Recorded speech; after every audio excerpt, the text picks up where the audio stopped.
Assalamualaikum warahmatullahi wabarakatuh.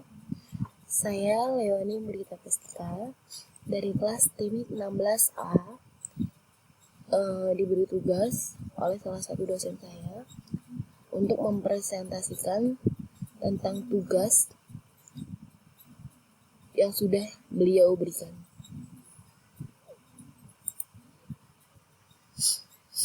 Ini tugas-tugasnya ada di blog saya. Tugasnya itu tipe kegiatan manajemen, tipe keputusan manajemen, dan tipe informasi manajemen. Di sini ada tipe kegiatan manajemen.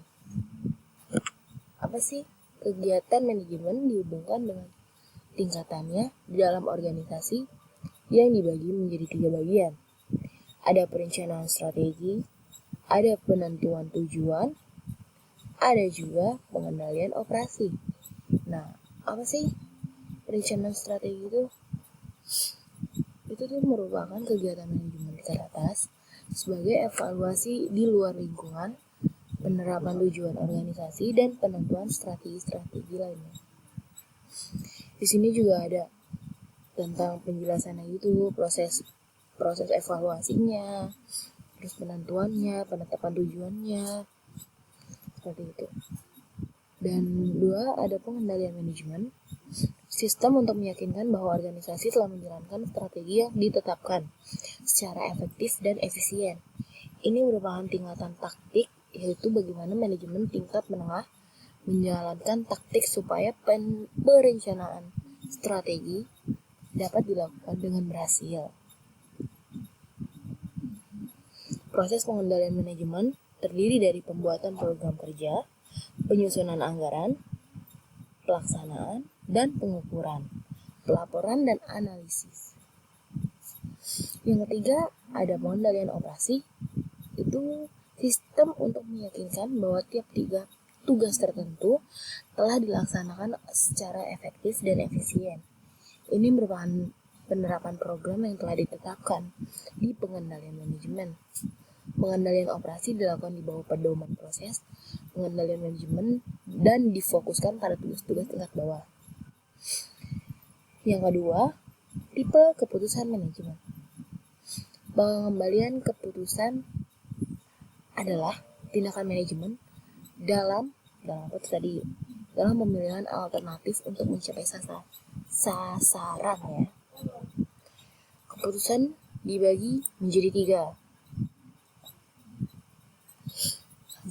Ada yang terprogram, yang setengah terprogram, tidak terprogram, struktur, setengah terstruktur, dan tidak terstruktur. Intinya seperti itu. Apa sih keputusan terstruktur itu? Keputusan yang berulang-ulang dan rutin sehingga dapat diprogram. Keputusan terstruktur terjadi dan dilakukan terutama pada manajemen tingkat bawah.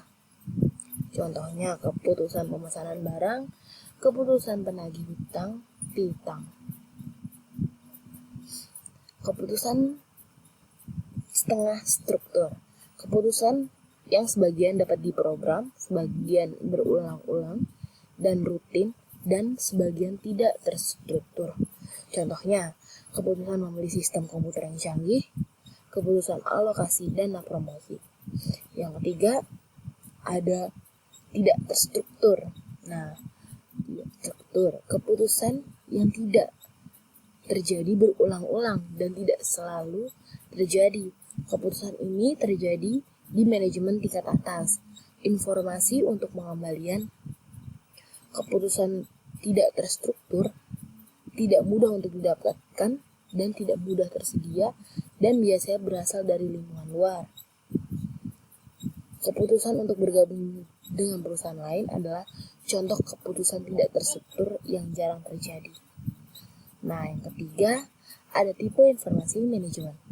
Tipe informasi manajemen. Sistem informasi sekarang peranannya tidak hanya sebagai pengumpulan data dan mengolah menjadi informasi berupa laporan-laporan keuangan saja, tetapi mempunyai peranan yang lebih penting di dalam menyediakan informasi bagi manajemen untuk fungsi-fungsi perencanaan, alokasi sumber daya, pengukuran, dan pengendalian.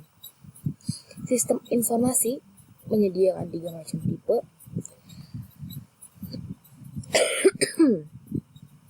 Yang pertama, ada informasi pengumpulan data. Score Keeping Information, informasi yang berupa akumulasi atau pengumpulan data untuk menjawab pertanyaan berguna bagi manajer bawah untuk mengevaluasi kinerja personil-personilnya. Ada juga informasi pengarahan perhatian, attention direction, information membantu manajemen memusatkan perhatian pada masalah-masalah yang menyimpang. Tidak beresan informasi ini membantu manajemen menengah untuk melihat penyimpangan yang terjadi. Informasi pemecahan masalah, problem solving, informasi untuk membantu para manajer atas mengambil keputusan memecahkan permasalahan yang dihadapinya. Problem solving biasanya dihubungkan dengan keputusan yang tidak berulang-ulang, serta situasi yang membutuhkan analisis yang dilakukan oleh manajemen di atas. Nah, itu dia tipe-tipe yang sudah saya jelaskan,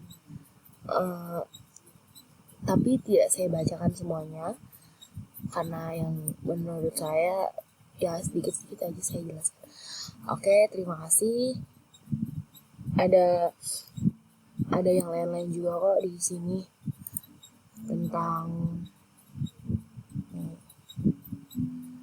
karakteristik sistem serta klasifikasi sistem, ada pengertian, tujuan dan manfaat dari sistem informasi manajemen. Sekian dari saya, yang mohon maaf bila ada salah-salah kata atau ada salah. Assalamualaikum warahmatullahi wabarakatuh.